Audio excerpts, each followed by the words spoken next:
Des vieilles et des nouvelles tables. Je suis assis là et j'attends, entouré de vieilles tables brisées et aussi de nouvelles tables à demi écrites. Quand viendra mon heure? L'heure de ma descente, de mon déclin, car je veux retourner encore une fois auprès des hommes. C'est ce que j'attends maintenant, car il faut d'abord que me viennent les signes annonçant que mon heure est venue, le lion rieur avec l'essaim de colombe. En attendant, je parle comme quelqu'un qui a le temps. Je me parle à moi-même. Personne ne me raconte de choses nouvelles. Je me raconte donc à moi-même. Lorsque je suis venue auprès des hommes, je les ai trouvés assis sur une vieille présomption. Ils croyaient tout savoir depuis longtemps, ce qui est bien et mal pour l'homme. Toute discussion sur la vertu leur semblait une chose vieille et fatiguée, et celui qui voulait bien dormir parlait encore du bien et du mal avant d'aller se coucher. J'ai secoué la torpeur de ce sommeil lorsque j'ai enseigné « Personne ne sait encore ce qui est bien et mal, si ce n'est le Créateur. » Mais c'est le Créateur qui crée le but des hommes et qui donne son sens et son avenir à la terre. C'est lui seulement qui crée le bien et le mal de toutes choses. Et je leur ai ordonné de renverser leur vieille chair. Et partout où se trouvait cette vieille présomption, je leur ai ordonné de rire de leur grand maître de la vertu, de leur saint, de leur poète et de leur sauveur du monde. Je leur ai ordonné de rire de leur sage austère, et je les mettais en garde contre les noirs épouvantails plantés sur l'arbre de la vie. Je me suis assis au bord de leur grande allée de cercueils, avec les charognes et même avec les vautours, et j'ai ri de tout leur passé et de la splendeur effritée de ce passé qui tombe en ruine. En vérité, pareil aux pénitenciers et aux fous, j'ai anesthésié, j'ai anématisé ce qu'ils ont de grand et de petit, la petitesse de ce qu'ils ont de meilleur, la petitesse de ce qu'ils ont de pire, voilà ce dont je riais. Mon sage désir jaillissait de moi avec des cris et des rires, comme une sagesse sauvage vraiment. Il est né sur les montagnes. Mon grand désir, aux ailes bruissantes. Et souvent il m'a emporté bien loin, au-delà des monts, vers les hauteurs, au milieu du rire. Alors il m'arrivait de voler en frémissant comme une flèche, à travers des extases ivres de soleil, au-delà, dans les lointains avenirs que nul rêve n'a vus, dans les midis plus chauds que jamais imaginé n'en rêvera. Là-bas, où les dieux dansants ont honte de tous les vêtements, afin que je parle en parabole, que je balbutie et que je boite comme les poètes. Et en vérité, j'ai honte d'être obligée d'être encore poète. Où tout devenir me semblait danse et malice divine, où le monde déchaîné et effréné se réfugiait vers lui-même, comme une éternelle fuite de soi et une éternelle recherche de soi chez les dieux nombreux, comme une bienheureuse contradiction de soi, une répétition et un retour vers soi-même des dieux nombreux, où tout temps me semblait une bienheureuse moquerie des instants, où la nécessité était la liberté même qui se jouait avec bonheur de l'aiguillon de la liberté, où j'ai retrouvé aussi mon vieux démon et mon ennemi né, l'esprit de lourdeur et tout ce qu'il a créé, la contrainte, la loi, la nécessité, la conséquence, le but, la volonté, le bien et le mal.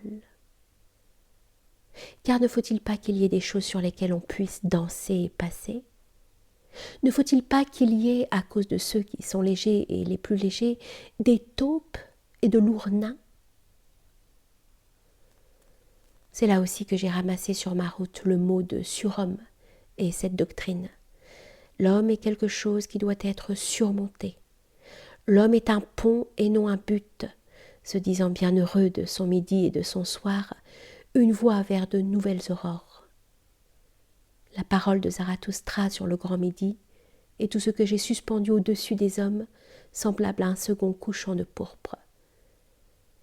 En vérité, je leur fis voir aussi de nouvelles étoiles et de nouvelles nuits, et sur les nuages, le jour et la nuit, j'ai étendu le rire, comme une tente multicolore.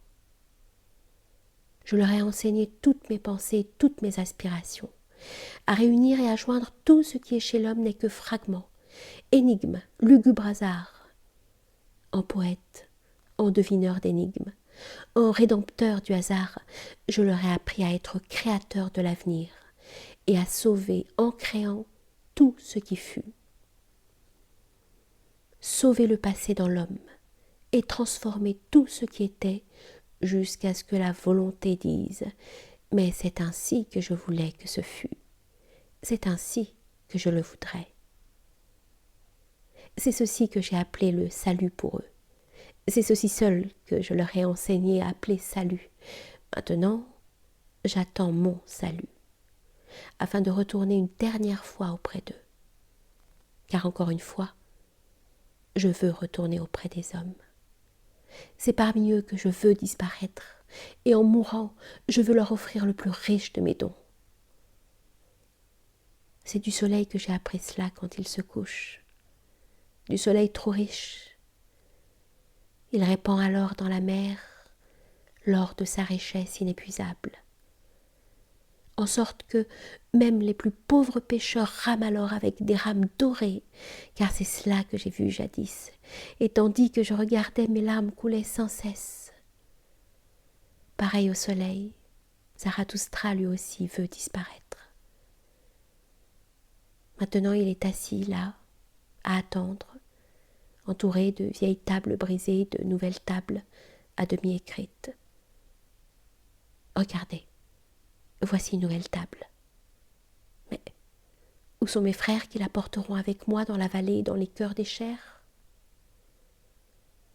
Ainsi l'exige mon grand amour pour les plus éloignés. Ne ménage point ton prochain.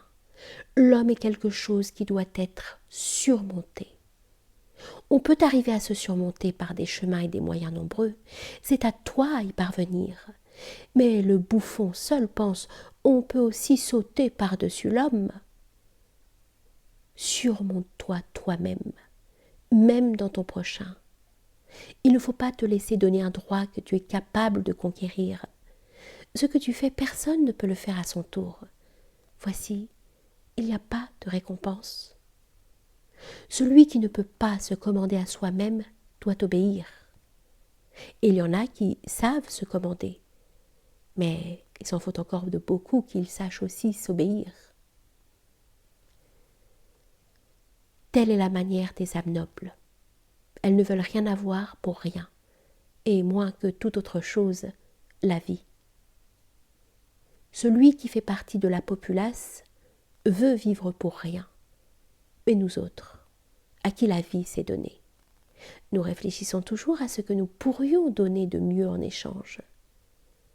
Et en vérité, c'est une noble parole, celle qui dit « Ce que la vie nous a promis, nous voulons le tenir à la vie ». On ne doit pas vouloir jouir lorsqu'on ne donne pas à jouir. Et on ne doit pas vouloir jouir. Car la jouissance et l'innocence sont les deux choses les plus pudiques. Aucune des deux ne veut être cherchée. Il faut les posséder, mais il vaut mieux encore chercher la faute et la douleur. Ô mes frères, le précurseur est toujours sacrifié. Or nous sommes des précurseurs. Nous saignons tous au secret autel des sacrifices. Nous brûlons et nous rôtissons tous en l'honneur des vieilles idoles. Ce qu'il y a de mieux en nous est encore jeune. C'est ce qui irrite les vieux gosiers. Notre chair est tendre, notre peau n'est qu'une peau d'agneau. Comment ne tenterions-nous pas de vieux prêtres idolâtres? Ils habitent encore en nous-mêmes, le vieux prêtre idolâtre qui se prépare à faire un festin de ce qu'il a de mieux en nous. Hélas, mes frères, comment des précurseurs ne seraient-ils pas sacrifiés? Mais ainsi le veut notre qualité, et j'aime ceux qui ne veulent point se conserver. Ceux qui sombrent, je les aime de tout mon cœur, car ils vont de l'autre côté. Être véridique. Peu de gens le savent, et celui qui le sait ne veut pas l'être, moins que tous les autres, les bons. Oh, c'est bon. Les hommes bons ne disent jamais la vérité. Être bon d'une telle façon est une maladie pour l'esprit. Ils cèdent, c'est bon. Ils se rendent, leur cœur répète et leur raison obéit, mais celui qui obéit ne s'entend pas lui-même. Tout ce qui, pour les bons, est mal, doit se réunir pour faire naître une vérité. Oh mes frères, êtes-vous assez méchants pour cette vérité? L'audace téméraire, la longue méfiance, le cruel non, le dégoût, l'incision dans la vie, comme il est rare que tout cela soit réuni. C'est de telles semences cependant que naît la vérité. À côté de la mauvaise conscience, naquit jusqu'à présent toute science. Brisez-moi les vieilles tables, vous qui cherchez la connaissance. Quand il y a des planches jetées sur l'eau, quand des passerelles et des balustrades passent sur le fleuve, en vérité, alors on n'ajoutera foi à personne lorsqu'il dira que tout coule. Au contraire, les imbéciles eux-mêmes le contredisent. Comment, s'écrie-t-il, tout coule? Les planches et les balustrades sont pourtant au-dessus du fleuve. Au-dessus du fleuve, tout est solide. Toutes les valeurs des choses, les ponts, les notions, tout ce qui est bien et mal, tout cela est solide. Et quand vient l'hiver, qui est le dompteur des fleuves? Les plus malicieux apprennent à se méfier, en vérité. Ce ne sont pas seulement les imbéciles qui disent alors « Tout ne serait-il pas immobile ?» Au fond, tout est immobile. C'est là un véritable enseignement d'hiver. Une bonne chose pour les temps stériles, une bonne consolation pour le sommeil hivernal et les sédentaires. Au fond, tout est immobile, mais le vent du dégel élève sa protestation contre cette parole. Le vent du dégel, un taureau qui ne laboure point, un taureau furieux et destructeur qui brise la glace avec des cornes en colère. La glace, cependant, brise les passerelles, brise les passerelles. Ô mes frères, tout ne coule-t-il pas maintenant? Toutes les balustrades et toutes les passerelles ne sont-elles pas tombées à l'eau? Qui se tiendrait encore au bien et au mal? Malheur à nous, gloire à nous. Le vent du dégel souffle. Prêchez ainsi, mes frères, à travers toutes les rues.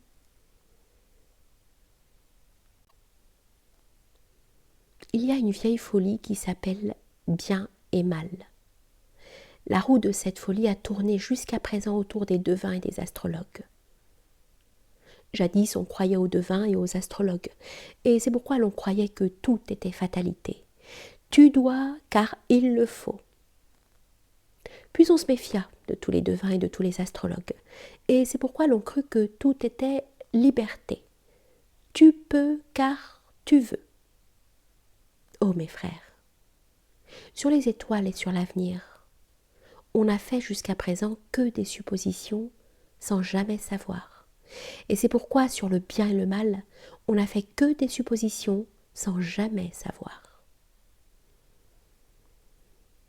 Tu ne déroberas point, tu ne tueras point. Ces paroles étaient appelées saintes jadis. Devant elles, on courbait les genoux et l'on baissait la tête et l'on ôtait ses souliers. Mais je vous demande, où y eut-il jamais de meilleurs brigands et meilleurs assassins dans le monde que les brigands et les assassins provoqués par ces saintes paroles? N'y a-t-il pas dans la vie elle-même le vol et l'assassinat? Et en sanctifiant ces paroles, n'a-t-on pas assassiné la vérité elle-même? Ou bien était-ce prêcher la mort que de sanctifier tout ce qui contredisait et déconseillait la vie? Oh mes frères, brisez-moi les vieilles tables. Ceci est ma pitié à l'égard de tout le passé que je le vois abandonné à la grâce, à l'esprit et à la folie de toutes les générations de l'avenir, qui transformeront tout ce qui fut en un pont pour elles-mêmes. Un grand despote pourrait venir, un démon malin qui forcerait tout le passé par sa grâce et par sa disgrâce, jusqu'à ce que le passé devienne pour lui un pont, un signal, un héros et un cri de coq. Mais ceci est l'autre danger et mon autre pitié. Les pensées de celui qui fait partie de la populace ne remontent que jusqu'à son grand-père, mais avec le grand-père finit le temps. Ainsi, tout le passé est abandonné, car il pourrait arriver un jour que la populace devint maître et qu'elle noya dans des eaux basses l'époque tout entière. C'est pourquoi, mes frères, il faut une nouvelle noblesse, adversaire de tout ce qui est populace et despote, une noblesse qui écrirait de nouveau le mot noble sur des tables nouvelles, car il faut beaucoup de nobles pour qu'il y ait de la noblesse. Ou bien, comme j'ai dit jadis en parabole, ceci précisément est de la divinité, qu'il y ait beaucoup de dieux mais pas de Dieu. Ô mes frères, je vous investis d'une nouvelle noblesse que je vous révèle. Vous devez être pour moi des créateurs et des éducateurs, des semeurs de l'avenir. En vérité, non d'une noblesse que vous puissiez acheter comme des épiciers avec de l'or épicier, car ce qui a son prix a peu de valeur.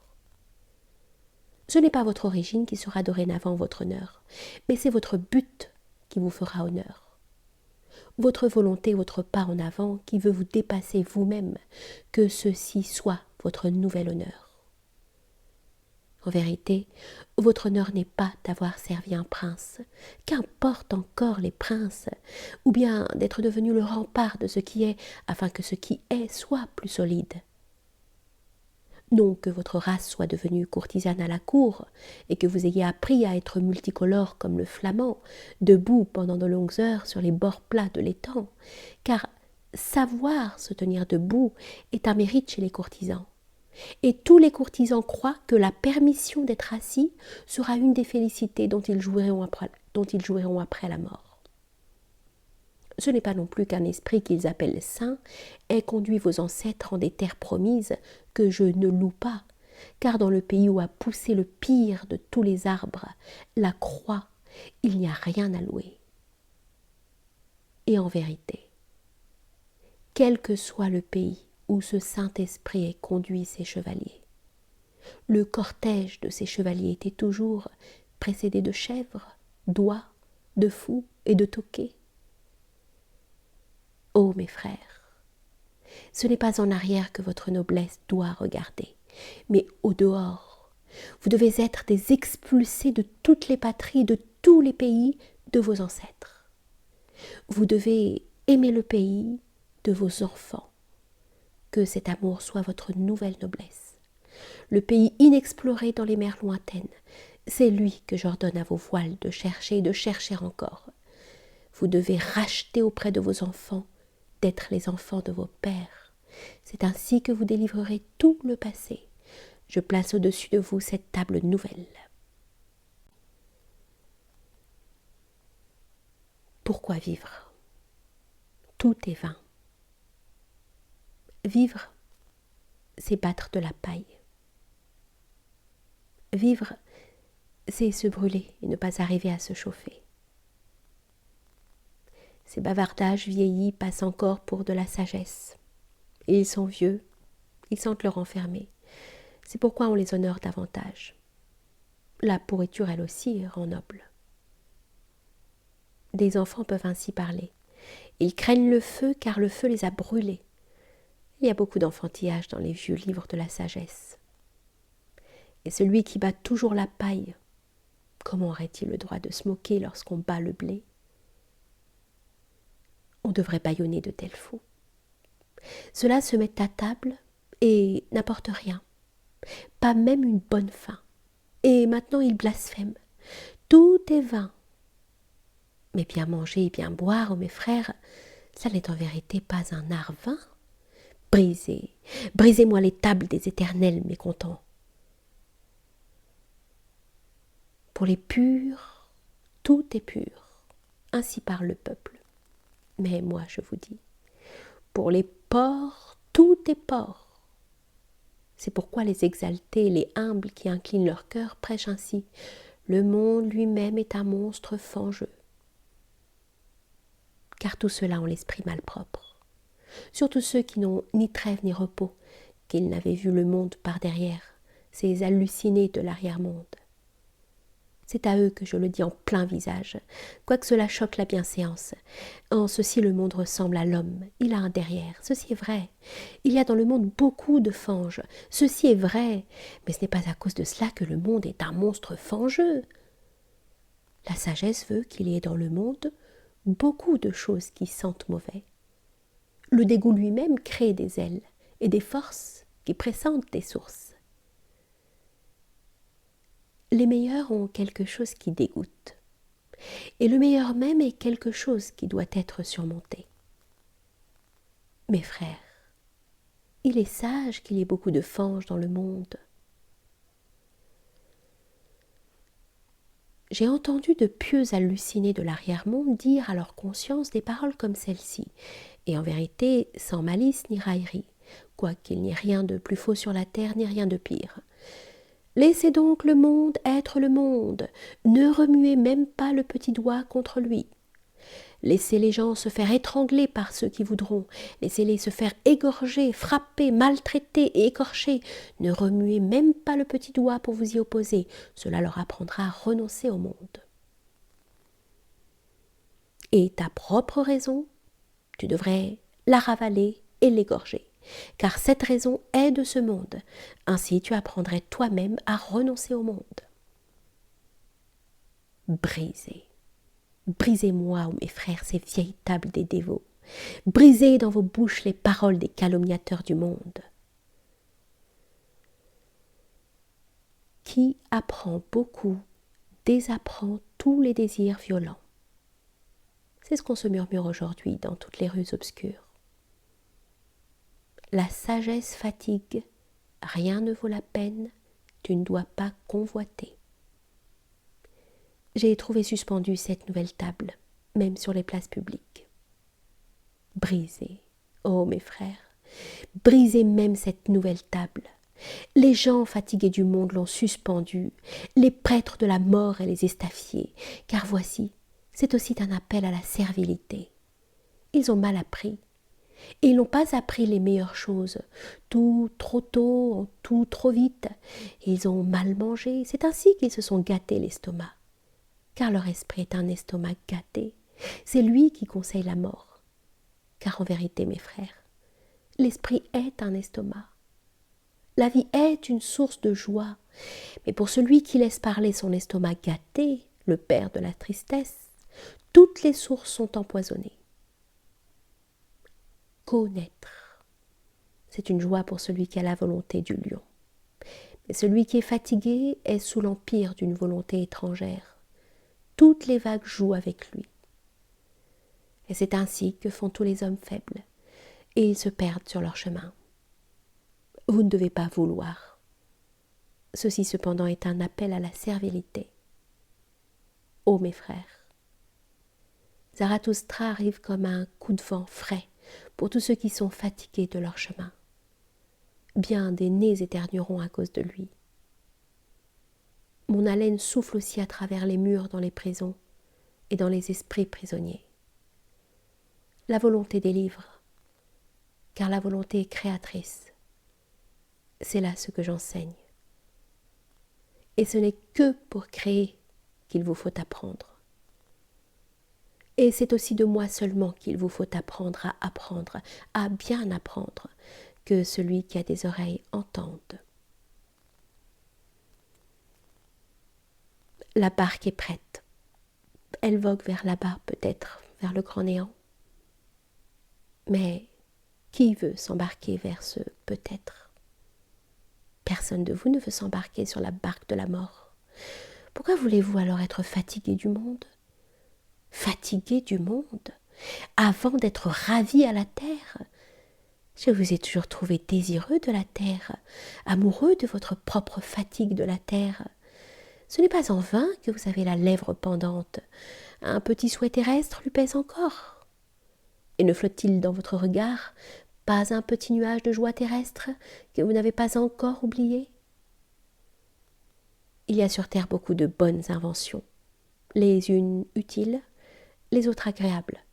C'est pourquoi il faut aimer la terre.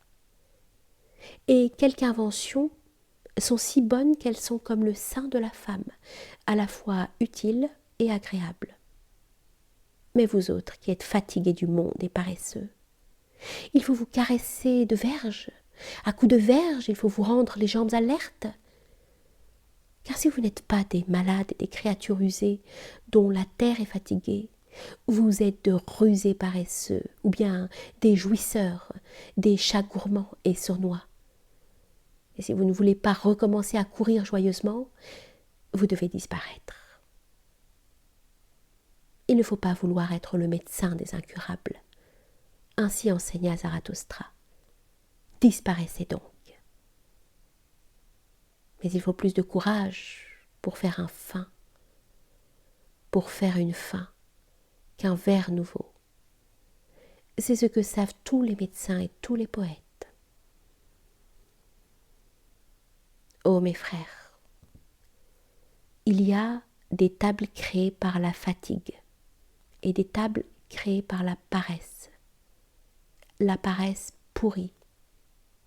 Quoiqu'elles parlent de la même façon, elles veulent être écoutées de façon différente. Voyez cet homme langoureux. Il n'est plus éloigné de son but que d'un empan, mais à cause de sa fatigue, il s'est couché, boudeur, dans le sable, ce brave. Il pâlit de fatigue, fatigué de son chemin, de la terre, de son but et de lui-même. Il ne veut pas faire un pas de plus, ce brave. Maintenant, le soleil darde ses rayons sur lui, et les chiens voudraient lécher sa sueur, mais il est couché là, dans son entêtement, et préfère se consumer. Se consumer à un empan de son but. En vérité, il faudra vous le tiriez par les cheveux vers son ciel, ce héros.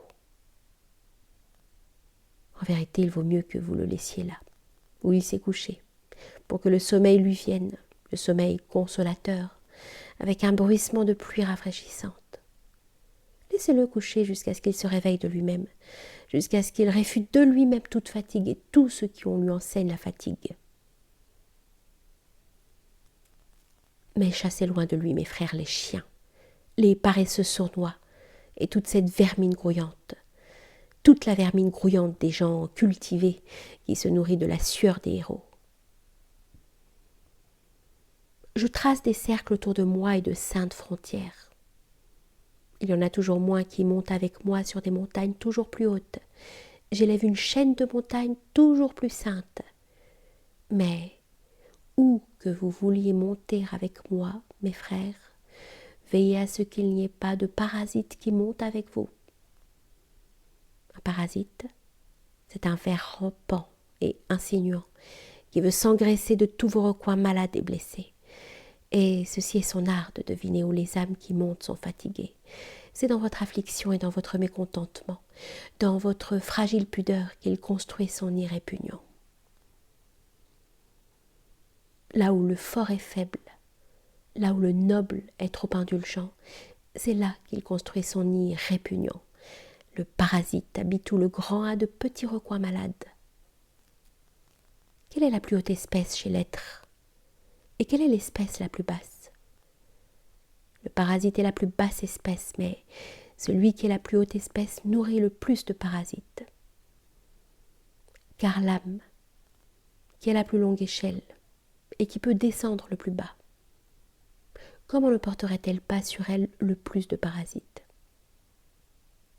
L'âme la plus vaste qui peut courir au milieu d'elle-même, s'égarer et errer le plus loin, celle qui est la plus nécessaire, qui se précipite par plaisir dans le hasard, l'âme qui est, qui plonge dans le devenir, l'âme qui possède, qui veut entrer dans le vouloir et dans le désir, l'âme qui se fuit elle-même et qui se rejoint elle-même dans le plus large cercle, l'âme la plus sage que la folie invite le plus doucement, l'âme qui s'aime le plus elle-même, en qui toutes choses ont leur montée et leur descente, leur flux et leur reflux.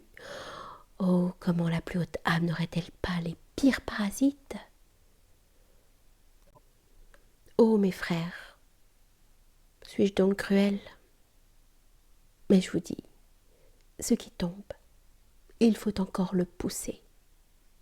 Tout ce qui est d'aujourd'hui tombe et se décompose. Qui donc voudrait le retenir? Mais moi, je veux encore le pousser. Connaissez-vous la volupté qui précipite les roches dans les profondeurs à pic? Ces hommes d'aujourd'hui, regardez donc comme ils roulent dans mes profondeurs. Je suis un prélude pour de meilleurs joueurs, ô mes frères. Un exemple. Faites selon mon exemple. Et s'il y a quelqu'un à qui vous n'appreniez pas à voler, apprenez-lui du moins à tomber plus vite.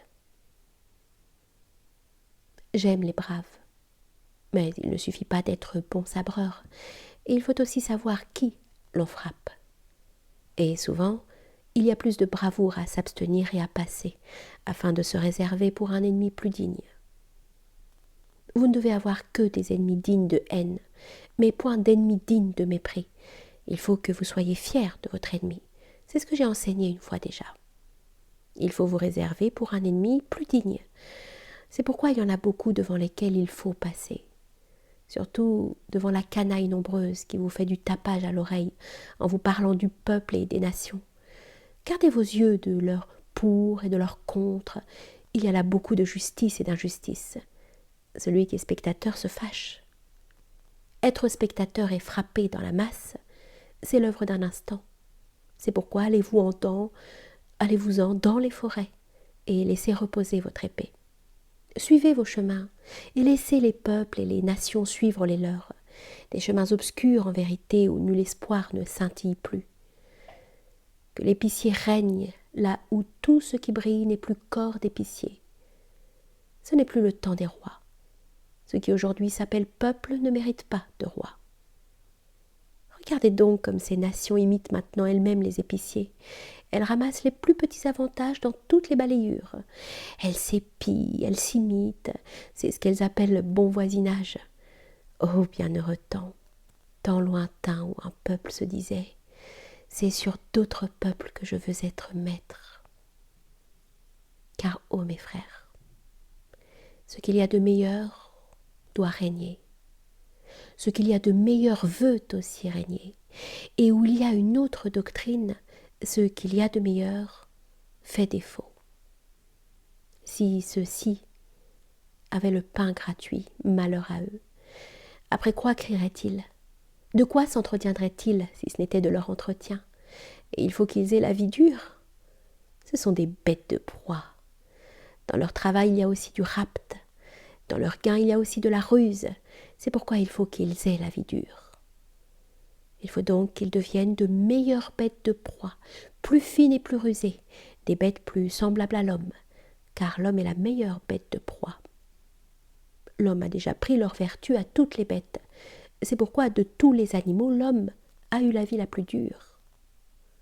Seuls les oiseaux sont encore au-dessus de lui.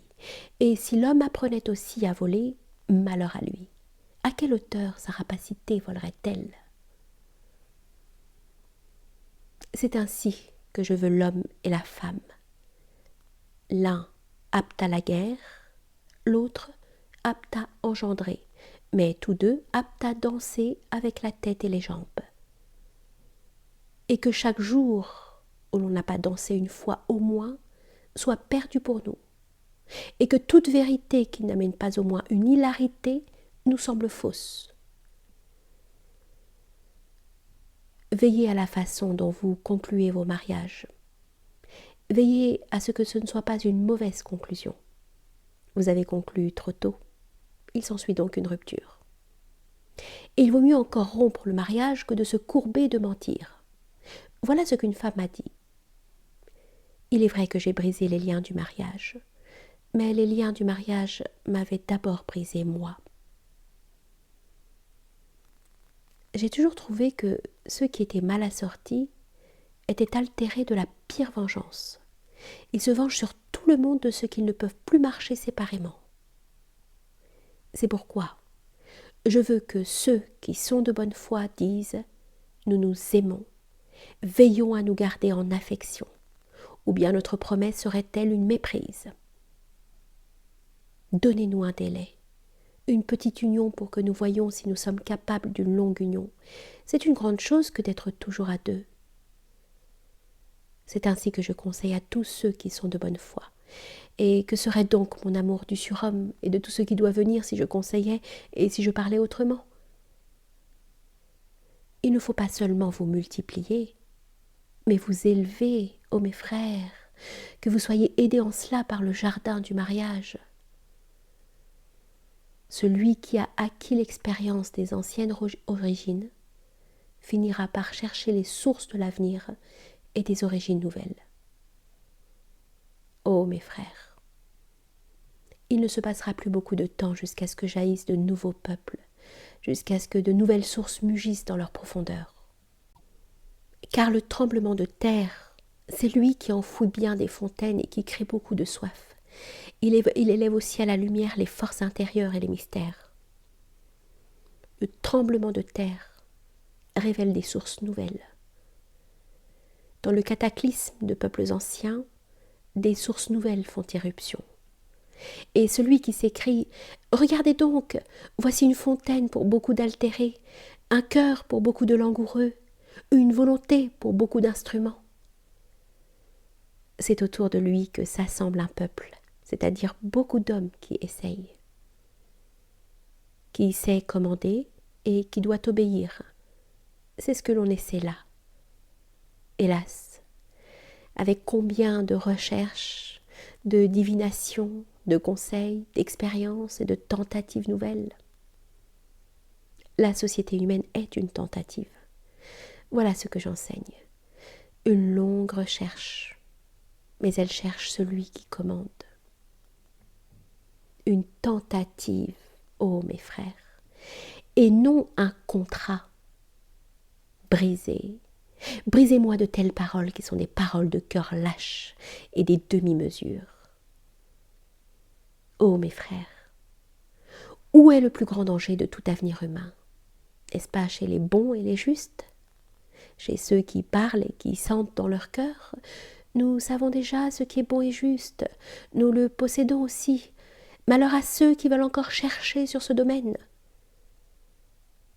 Et quel que soit le mal que puissent faire les méchants, le mal que font les bons est le plus nuisible des maux.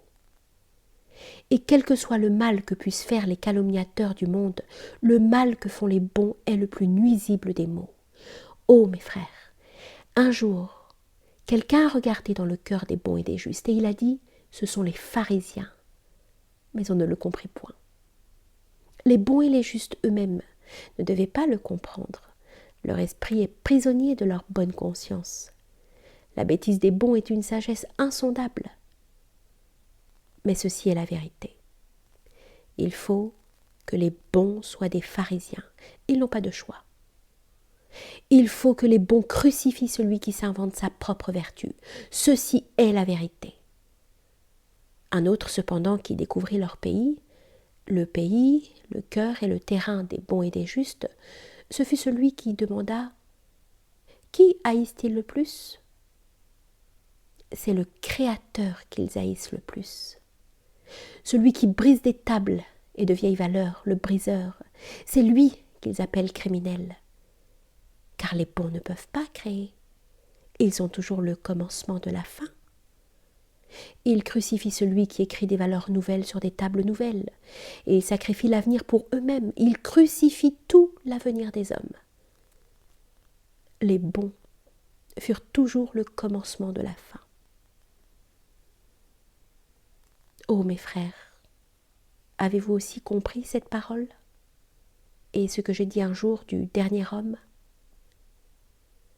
Chez qui a-t-il les plus grands dangers pour l'avenir des hommes? N'est-ce pas chez les bons et les justes? Brisez-moi les bons et les justes, ô mes frères. Avez-vous aussi compris cette parole? Vous fuyez devant moi? Vous êtes effrayés? Vous tremblez devant cette parole? Oh mes frères, ce n'est que lorsque Je vous ai dit de briser les bonds et les tables des bonds que j'ai embarqué l'homme sur la pleine mer. Et c'est maintenant seulement que lui vient la grande terreur, le grand regard circulaire, la grande maladie, le grand dégoût, le grand mal de mer. Les bons vous ont montré des côtes trompeuses et des fausses sécurités. Vous étiez né dans les mensonges des bons et vous vous y êtes abrité. Les bons ont faussé et dénaturé toute chose jusqu'à la racine. Mais celui qui découvrit le pays homme découvrit en même temps le pays, l'avenir des hommes. Maintenant vous devez être pour moi des matelots braves et patients. Marchez droit, à temps. Ô mes frères, apprenez à marcher droit. La mer est houleuse. Il y en a beaucoup qui ont besoin de vous pour se redresser. La mer est houleuse, tout est dans la mer. Eh bien allez, vieux cœur de matelot, qu'importe la patrie, nous voulons faire voile vers là-bas, vers le pays de nos enfants, au large. Là-bas, plus fougueux que la mer, bouillonne notre grand désir. Pourquoi si dur ? Dit un jour au diamant le charbon de cuisine.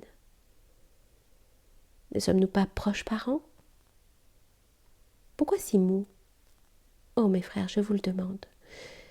N'êtes-vous donc pas mes frères ? Pourquoi si mou, si fléchissant, si mollissant ? Pourquoi y a-t-il tant de reniement, tant d'abnégation dans votre cœur ? Si peu de destinée dans votre regard ? Et si vous ne voulez pas être des destinées, des inexorables, comment pourriez-vous un jour vaincre avec moi ?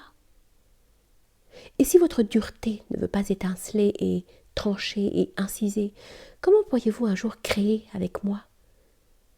Car les créateurs sont durs, et cela doit vous sembler béatitude d'empreindre votre main en des siècles, comme en de la cire molle. Béatitude d'écrire sur la volonté des millénaires, comme sur de l'airain, plus dur que de l'airain, plus noble que de l'airain. Le plus dur seul est le plus noble. Ô mes frères, je place au-dessus de vous cette table nouvelle. Devenez durs.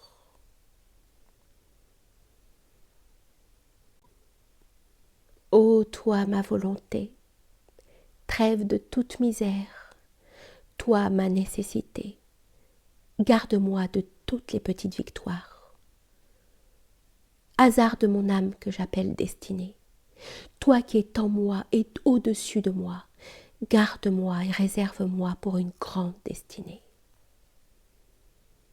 Et ta dernière grandeur, ma volonté, conserve-la pour la fin, pour que tu sois implacable dans ta victoire. Hélas, qui ne succombe pas à sa victoire. Hélas, quel œil ne s'est pas obscurci dans cette ivresse de crépuscule. Hélas, quel pied n'a pas trébuché, n'a pas désappris la marche dans la victoire, pour qu'un jour je sois prêt et mûr lors du grand midi. Prêt et mûr comme l'airain chauffé à blanc, comme le nuage gros d'éclairs et le pis gonflé de lait.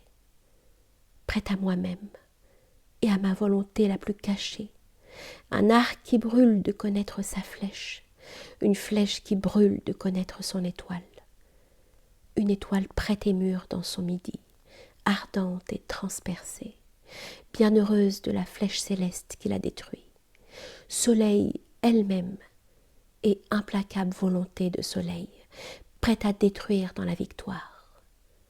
Ô volonté, trêve de toute misère, toi, ma nécessité, réserve pour moi une grande victoire.